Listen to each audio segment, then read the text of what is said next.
Okay, so we got to move on. We bashed it. Hopefully the game turns out well. I know you want to talk about Ghosts of Yotei. Yes, I do want to talk about Ghosts of Yotei. So we need to get Kelly. Oh, she's in the middle of... She's actually playing it right now. She can slice some throats. So Ghosts of Yotei. Yes. I'll give my thoughts on it really quick, and then Kelly can do her thing.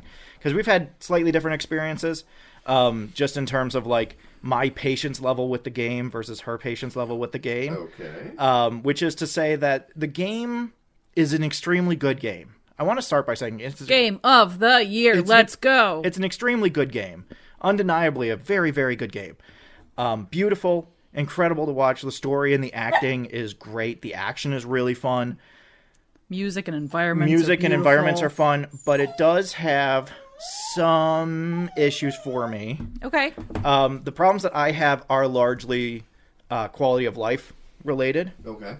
Collision is not great on some stuff. So there's a lot of puzzles where you're climbing up walls and you have to jump from branch to branch. The collision on those things is not always great. The game kind of doesn't help you out if you're a little off of your jump. And there's a lot of moments where you're like, game, you know where I'm going. Like, you don't have to make me replay this whole thing all over again because the collision on this one branch was off. And so instead of jumping to the branch, my character jumped and just jumped over the branch or jumped under the branch or jumped into the wall next to the branch. It's like, can you just give me a little bit? Because my second problem is that some of the respawn points are absolutely killer. There was one particular mission that gave me a lot of trouble, which I will admit was probably largely user error, but it gave me a lot of trouble in part because every time I would have one of those collision issues, it would start me before I even started the mission.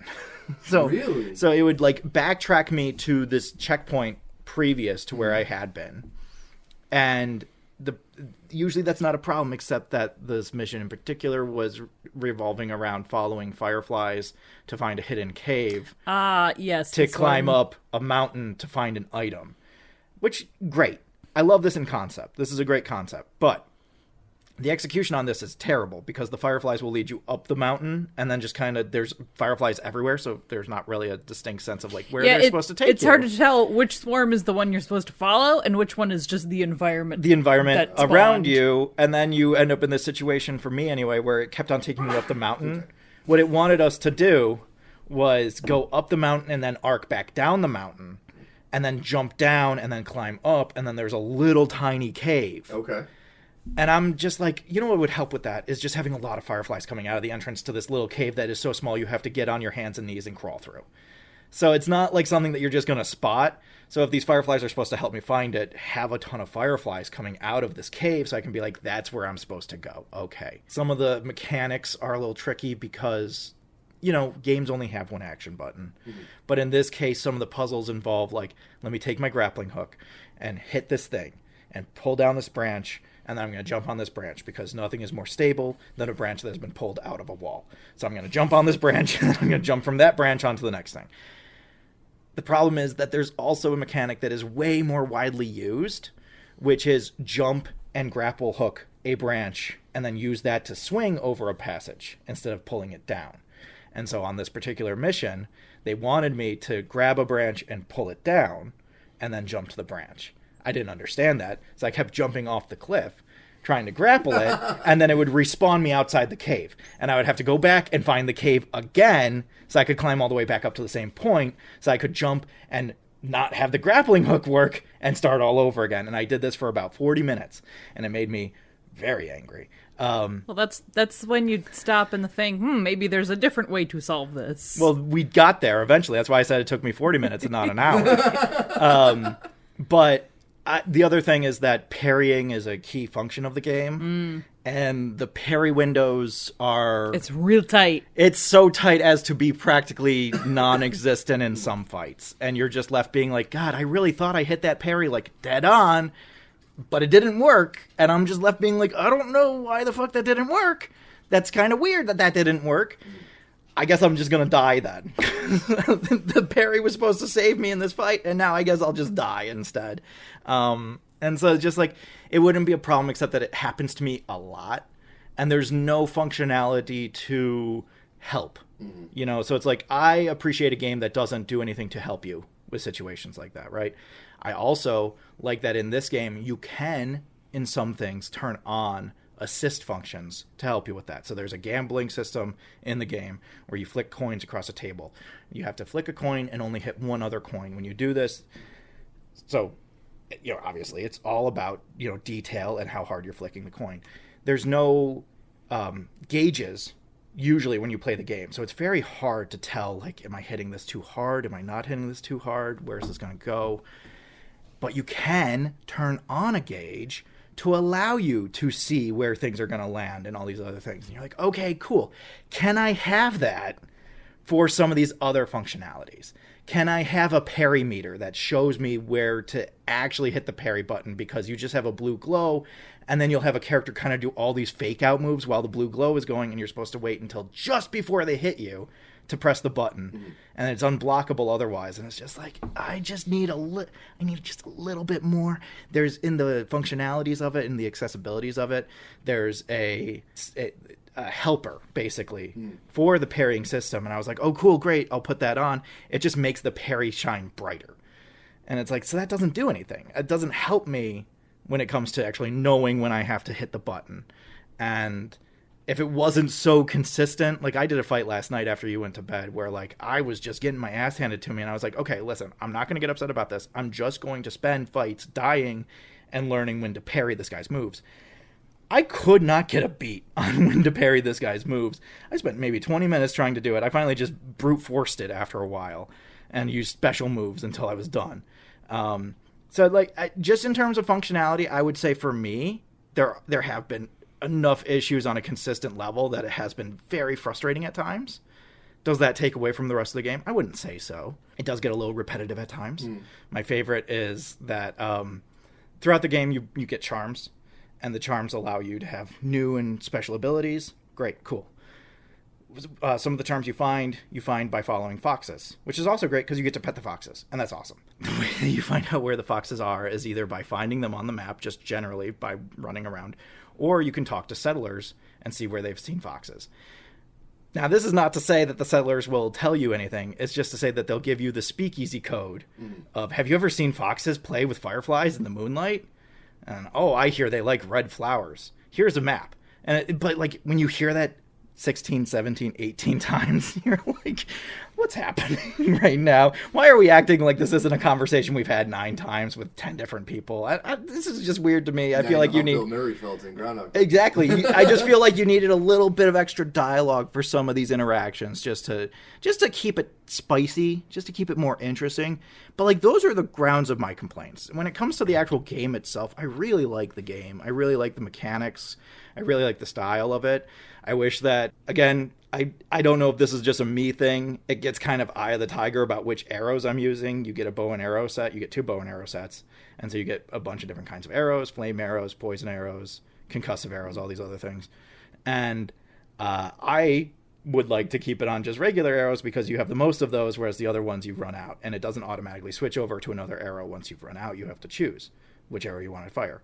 Except that it keeps on autoing to the most powerful arrows I have. Oh, really? And so it's like, okay, but I only have 6 of those. So I'd really like not to fire them immediately at the beginning of the fight without knowing that I'm autoed to them, because I have literally never selected them, but every time I pull out my bow, it is not on the higher stock. I don't know if I've ever played a game that will auto to the... I have never either, but I can't figure out why it's doing it. All I know is that I literally have never chosen not to use my regular arrows in a fight, but there have been multiple fights where I go and I'm like, I'm out of arrows? That's weird. I haven't been in this fight that long. And then I look and it's like, no, you're not out of arrows. You're out of poison arrows. Well, why was I using poison arrows? Anyway, I will hand this over to Kelly, who's giving me dagger eyes right now. Yeah. Love you. I've heard you complain about this game all week, which has made my playthrough all the more interesting. Because you don't have any of these problems. Because I don't have any of these problems. But they have been consistent for me all week. Yeah. Not sure why. I'm sorry. That's what's great about video games. Well, that's why I say part of it has to be user error. But also part of it is just the game being weird sometimes, right? Like, there are definitely user error moments. There's a series of puzzles that you have to do where you get a cipher, and in order to solve certain puzzles, you have to look at the cipher and know what to do.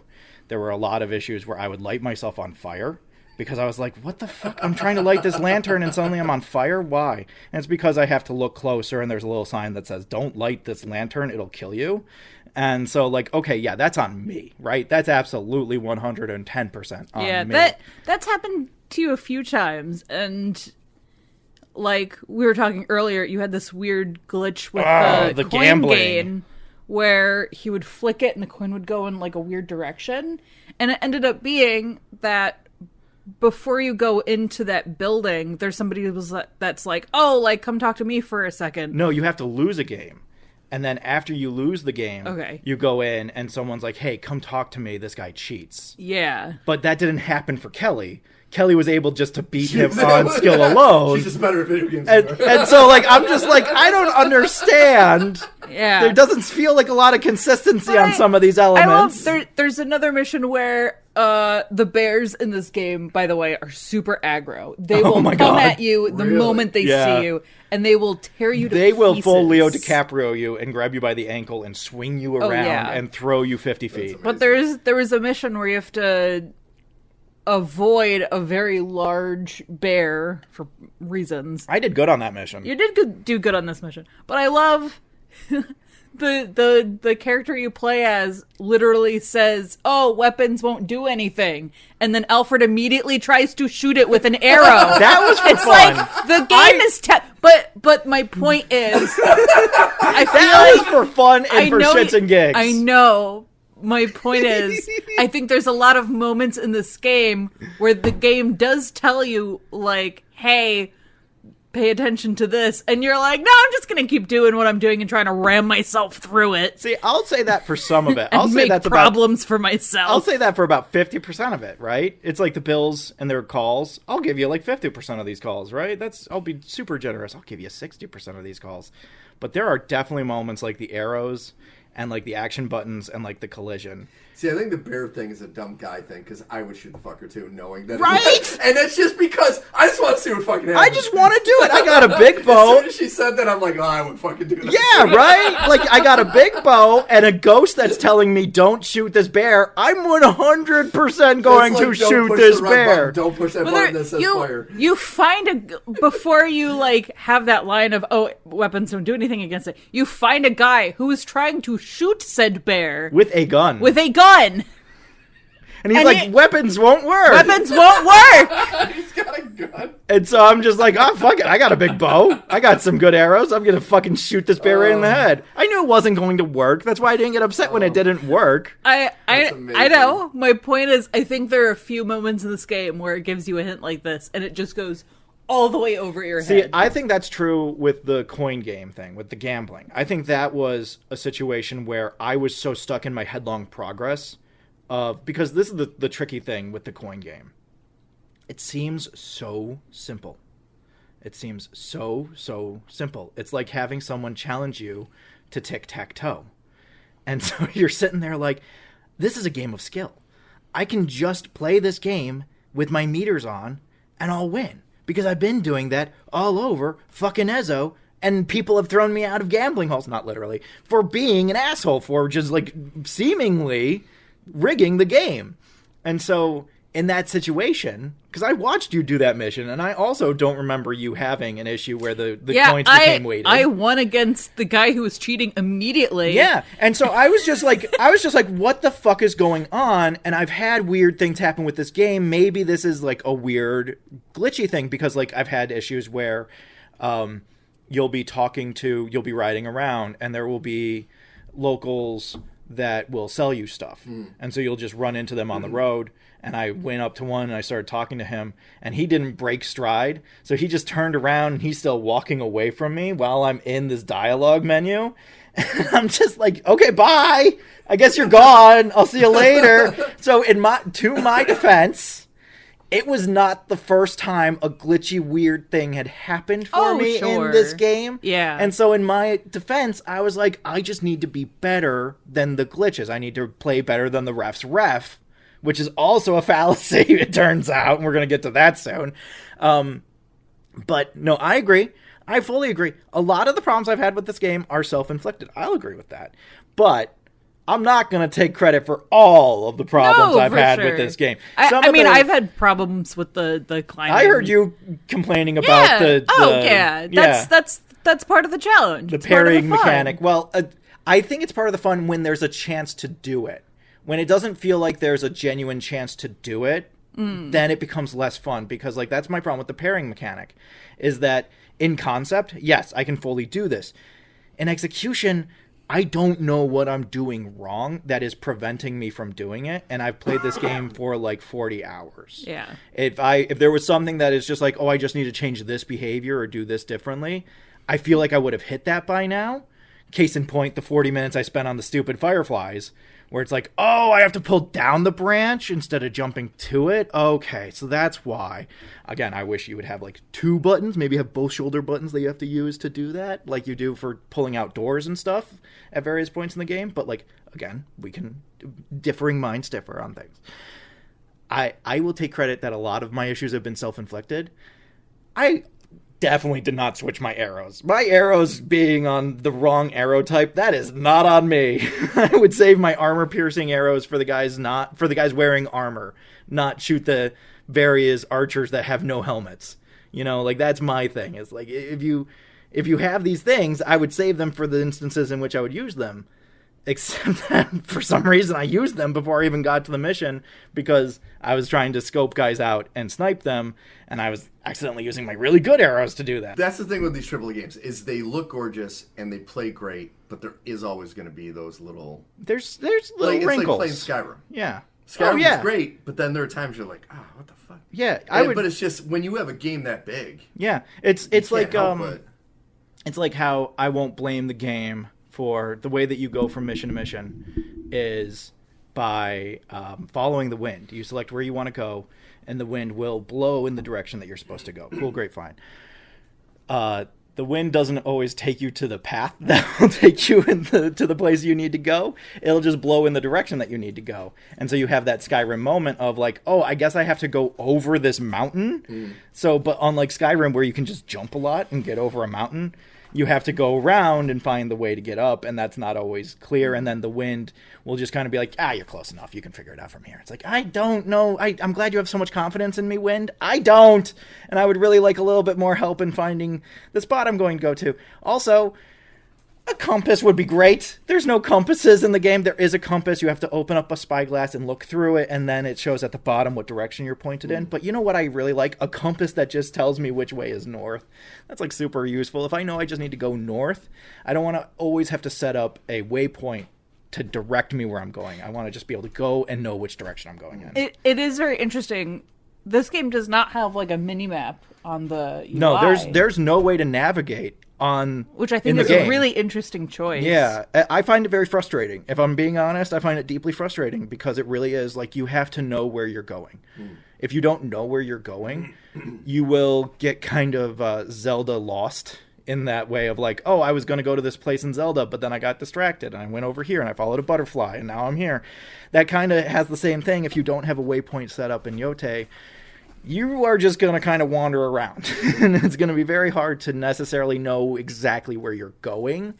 And just like, I don't know, just basic quality of life things that I think could be better, and they would enhance the game as a result of that. The fact that camp, you set up camp to do things in the game. Obviously, you cook and other stuff. You make arrows. The only way to set up camp is to call your horse and mount your horse, and then you can set up camp. And I'm like, I feel like you could just have a camp button. Like, you have a button for going into photo mode that you can turn on and off. When you turn off photo mode, that button doesn't become available to be assigned to something else. The right directional arrow does nothing now because I turned off photo mode. Can that be a button that I just press to camp? Do I have to call my horse every time I camp and then get on the horse before I can start camping? It's like, it's not a big deal, but it's annoying after a while. After a while, you're like, can I just do the thing instead of walking through these 5 steps to do the thing? Can I just do the thing instead? And it's like, no, you have to do the 5 steps. Okay, fine. Kelly loved it a lot more. She had less complaints than I did. I'm not saying I dislike it. I still think it's an A game, but Kelly is like at A+++. Yeah, we got to talk about how wonderful the story is. Yeah. There's a lot of... even like the musical choices. This I very heard the music's amazing. yeah.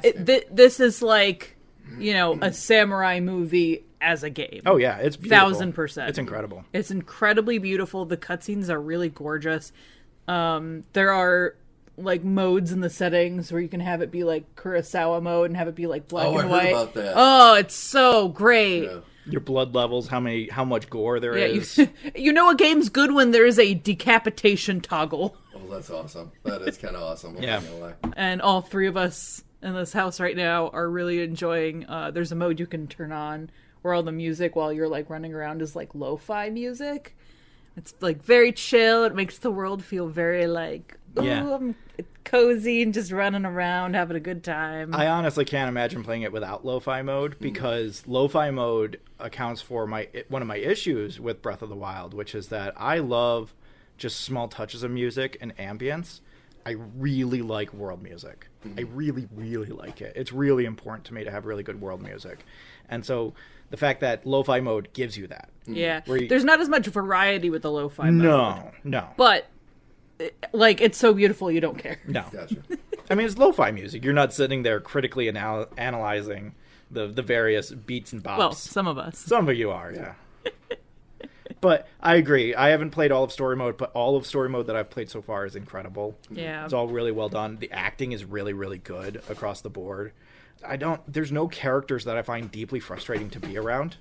You know, like, that's such a ubiquity in games these days of just like, oh, this person? I don't want to deal with this person. Yeah, the villains all have very interesting, like, motives for what they're doing. And it's very, like, it's very well written and deep and delightful. It has that element of the villain is a more modernized person than the allies that you have. Okay. So the villain has women and other people in his army.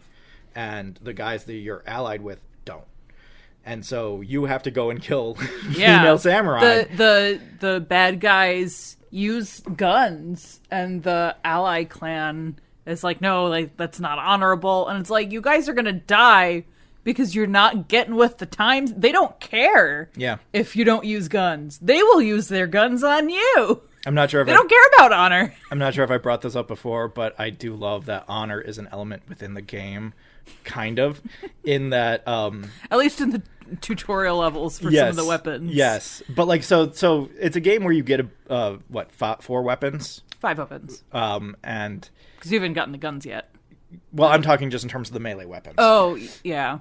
So you get 4 melee weapons, and a katana to begin the game. And they really, really, every time you go to one of the masters to learn one of the new weapons, they have a part where they, almost step outside the game and say, okay, what weapon do you use against a katana? And you have to take out your katana. And it's like, okay, what weapon do you use against this type of enemy? And you take out the corresponding weapon. And they're like, okay, now make sure you only do that. And I'm like, cool, you gave me dual katanas, I'm going to use dual katanas. And so a lot of the samurai will make fun of me for using 2 swords. Nice. And I'm like, I don't fucking care, and I don't care about honor, because I'm going to assassinate you anyway, motherfucker. There's no honor in assassination, and that's coming for you too. Damn samurai. Never saw Ninja Turtles. And this is the difference between Western and Eastern culture. Yes. Yep. Yes. Yes. I will. You gave me a spear and a giant sword and a chain sickle and a fucking 2 katana dual wielding. Yes, I will be. I'm not gonna just use the katana.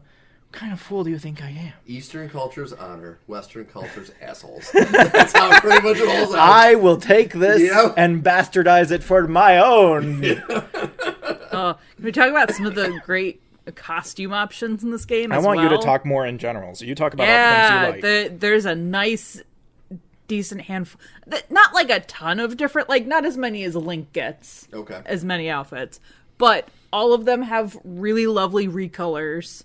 Alfred delightfully showed me that you can, like after you upgrade armor, it'll usually look a little more like buffed out. Oh, okay. But you can toggle and have the appearance of it be the lower version, so you look cool. You look cooler. I appreciate. Yeah, some of the last phase armor. A lot of them have like fur capes. Yeah, they're very audacious. And like for some of it makes sense. There's a level where you play on the mountain, and so there's like hip deep snow. So like, yeah, having fur in your armor makes sense. But like I also don't want to have that shit all the Yeah. time. Sometimes I just want to wear my cool shirt and my cool pants and Yes. just get on with my life. I want to look like a traveler, not like I just came off a battlefield. Yeah. But you get some beautiful sets of armor, and some of the recolors for them are just absolutely gorgeous. Yeah.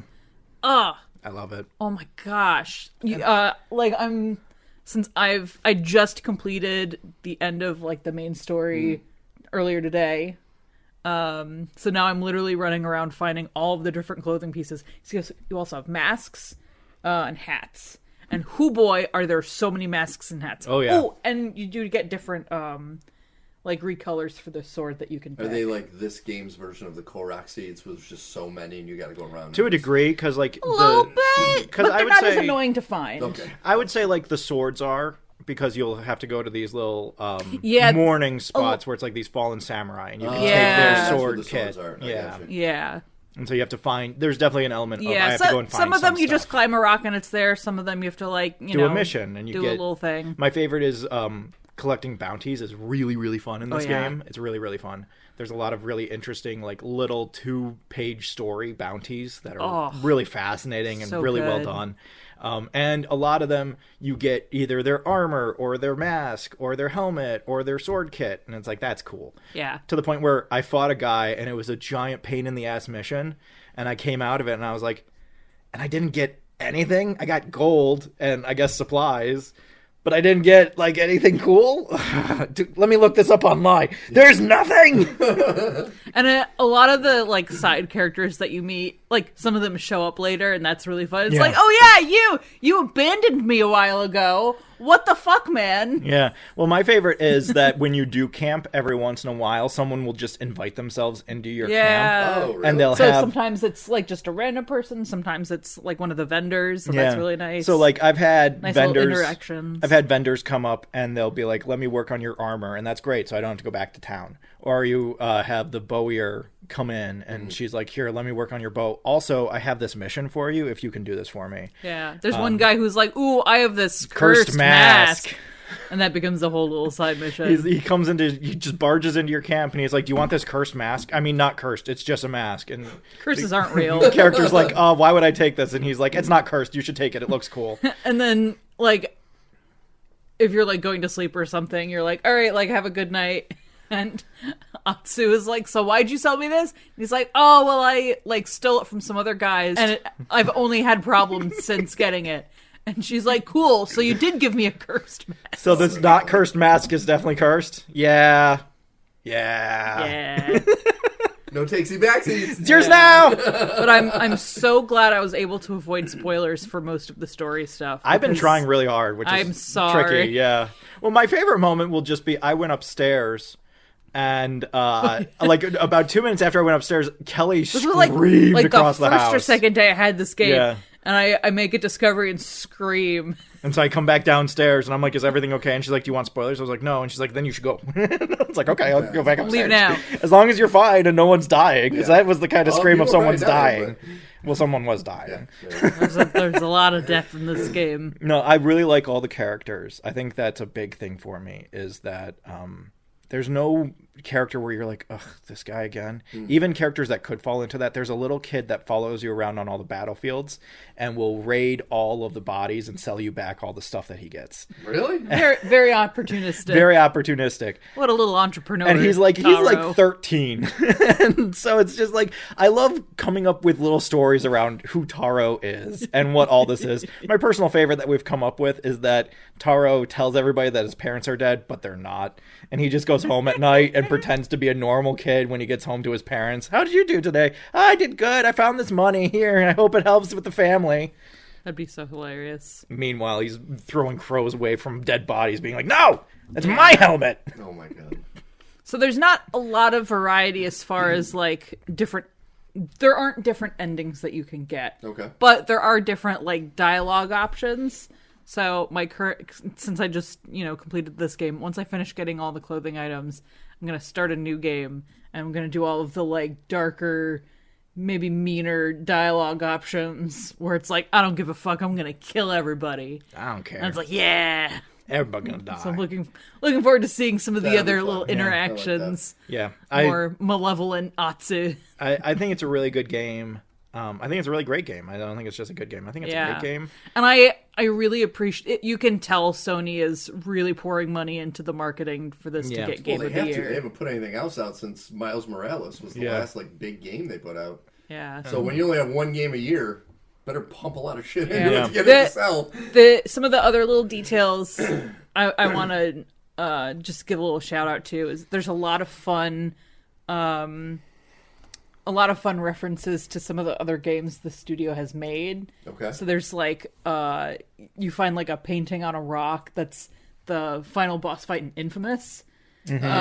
But nice. in a so like he's a samurai and it's like stylized, which is very cool. That's awesome. I found Sly Cooper behind a rock at one point. Yep. And yeah. And there's a very nice like side quest that involves the guy from Ghosts of Tsushima from about 5 years ago. So this game takes place 300 years after Tsushima. Got you. But they do have a nice little like this is how things ended up for him, and it was very lovely. A little epilogue for Jim. Oh, that's nice. It was really nice. Yeah. You got a final score?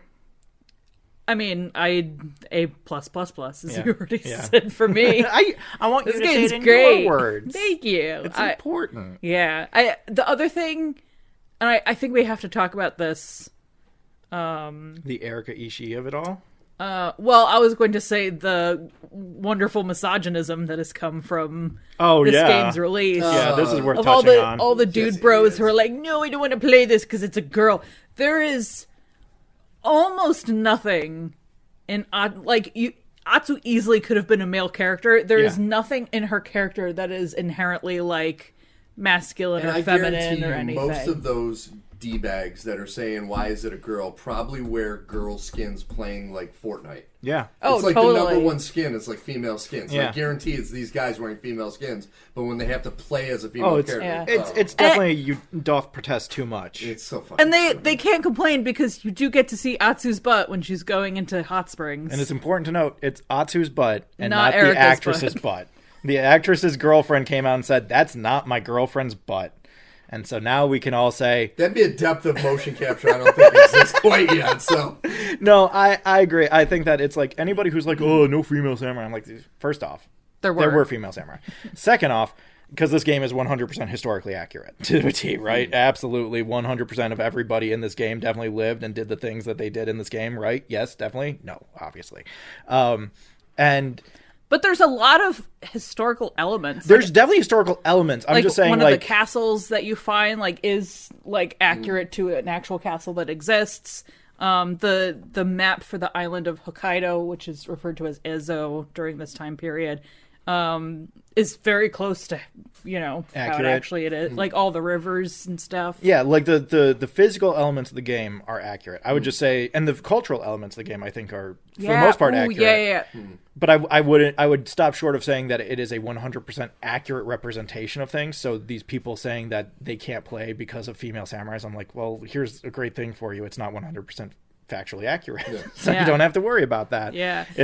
Anyway, go on. I was also going to mention there's also really nice representation of the indigenous peoples of northern Japan. Okay. The Ainu. Mm-hmm. Ainus play a big role in the game. Yeah, so you find their stuff around and it's like a collectible thing, but there's also there's a whole section of the map that's just where these people kind of congregate at the moment. And there's some really nice side missions where you get to learn about that culture. Oh, that's cool. And it's a really fascinating I was doing some deep dives into their research and stuff, and the care and love that they approached it with, even just so far as one of the things that kind of confused us was the Ainu characters, their names in the subtitles, there's no capitalization at the start. And I was watching a thing from the director where they did that purposefully with guidance from Ainu people, that the names that the Ainu give out, to be called by, are usually not their actual names. That's a sacred thing that only themselves really know. So that was a way for them to kind of show, like, this isn't their actual name, but this is how you refer to them.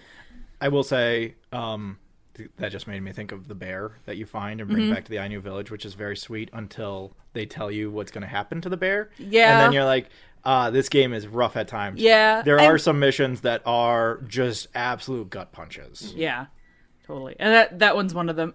Again, historically accurate. Historically accurate. Of, the rituals that those people have. But yeah, there's so much in this that's there's the woman with the burning building. Yeah, you find a woman who's like in a burning building and her brother is like dead and Atsu's like, come on, like we gotta go. And she's like, I have nothing else besides my brother. I'm just gonna stay here with him. Oh, jeez. Yeah. And there's nothing you can do. Yeah. You just have to walk out. There's a few moments like that and it's like, oh boy. Yeah. It's definitely hard at times. That's rough. Yeah. There's a really nice, without giving away any plot things, there's a really nice redemption arc for one of the major characters, and that's very fun. Getting to pick your horse is a nice little fun side mission. You start out with a horse, and then you can either pick to keep them or like pick another color. And let them retire from the trauma that they've experienced in the beginning of the game. Yeah. And also, we should also mention the opening of this game, like from when you hit new game up to like the title card. Such a baller way to open a game. Yeah. Which is that you find one of the people that you're hunting down and they're like just drunk in a small village. You just go and wreck shit up. The end of the tutorial is fighting one of the guys that you've sent yourself to kill. That's awesome. You want to talk about a tutorial that didn't take 2 hours, Yeah. taught you the game, Yeah. made you feel comfortable in the world, and had a huge story payoff at the end. Yeah. Like, there you go. Pokemon, take note. And the cinematics for that whole... Oh, it's just so good. Yeah, it's really good. Maybe I'll also just keep Kurosawa mode on. Toggled That's the on other thing, for is my that next Kurosawa mode playthrough. makes the game harder because there are color indicators to tell you what you need to do, and those colors don't transition over. You just get the flash, you don't know what's coming. Yeah. So dodging, I think, becomes even more important in Kurosawa mode. Yeah. Because the main function of the color-ups is either whether it's a unblockable move or a parryable move. And so you don't know if Those it's are one or important. the other. Oh, and there's also yellow, which is disarming. disarms. Yes. And disarming sucks. If you get disarmed, you've practically lost the fight. You have to, at least in my experience, you have to think fast in order to get out of those situations. You just have to equip another weapon. See, I always go back and I'm like, I gotta get my sword back. I can't. Yeah, that's why you have other weapons. Yeah, so but I gotta get my sword back. You can do that until you get your sword Yeah, back. but I gotta get my sword back. Poison arrows. That's my most important thing that I need to do. And do you see why I've had trouble with this game on occasion? Oh, wow. Wow. Oh my god, but petting the animals. You can pet deer, you can pet wolves, you can pet foxes. Do you get to pet the wolf eventually? Nice.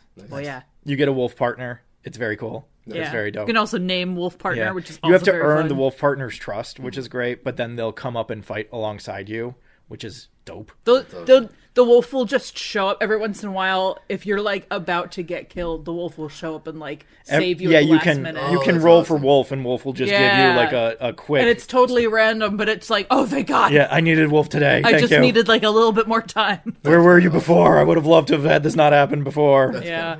I also love so you revive health with spirit. You get extra spirit by getting drunk. By drinking sake. And when you drink like 2 bottles of sake in a row, like the whole world gets all like wobbly. The color fades. The music also gets all like weird. Yeah, and so the wobbly. lo-fi say beats. that is historically accurate too. Yes. I have tested that theory. Yes. Yeah. You can also restore spirit by collecting your own bounty posters, which rules. So the higher that's your awesome. bounty, the more spirit you'll get back. So I think That's by kinda the time you end the game, your bounty's up to like 7,500, which is an insane amount. Yeah. So it's a great game. Highly recommend. Nice. Ugh, so beautiful. Don't play like me. I guess slow down, which is a note I'm very tired of being given in my life. But once again, I guess the note is slow down. Enjoy things. Well, it's funny that you ever having a hard time picking out details when you are the most detail-oriented person when it comes to like writing and doing It's story true. and stuff. It's true. But I also Sometimes when you're just swinging for your life, it's hard to pick Yeah. well, like my thing is just like in my defense, who pulls a branch down to jump on top of it? what world? Those always get me too. That I also Al, don't get. The game is not historically accurate. It's true. It's also not physics accurate. It is a video game, let's be honest. Although I do love it is there are some really great body highs that you get off of certain moves.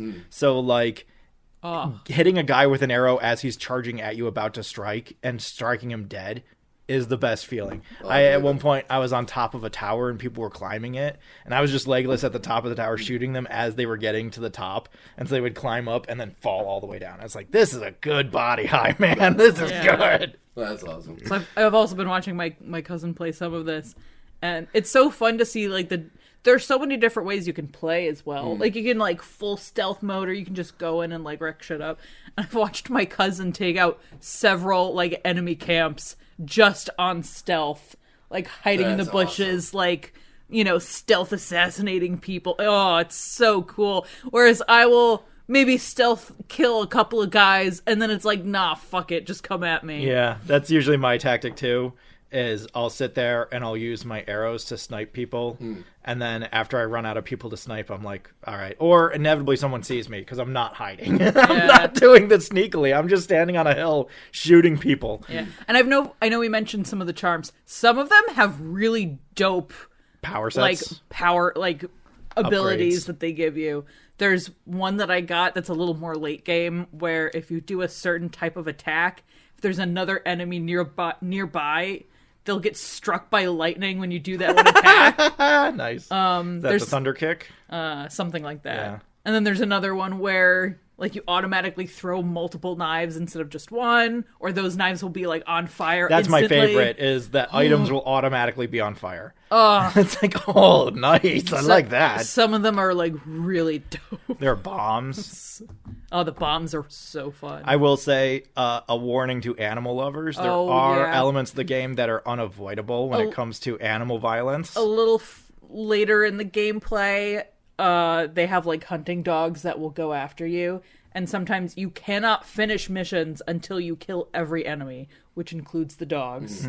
Thankfully, they are one-hit kills, but it's also a terrible noise. They also shriek dog shrieks when they die. Oh god, it's so bad. And so, like, the good news is the wolf can take care of them for you. Can take care of the dogs. So it's like, cool, I will let you do that. You do that, and I'll take care of this over here. But I had a bounty. Pick on someone your own size. I had a bounty that couldn't be finished until I killed all the dogs, and I was like, I'll run away. I'll throw a smoke bomb and run away. The smoke bomb lit all the dogs on fire, and I was like, well, I guess I win. You succeeded accidentally. That makes it not so bad, I think. I didn't mean to. I'm sorry. Yeah. So anyway, 10 out of 10 game. I'm about to go play more of it. Yeah. Nice. Because that's how much I love it. If you want to shout any thoughts about Crimson Peak from the other side of the room, feel free. Love that movie. If we get to it. We'll see. Yeah. That might be our Halloween Havoc finale at this point.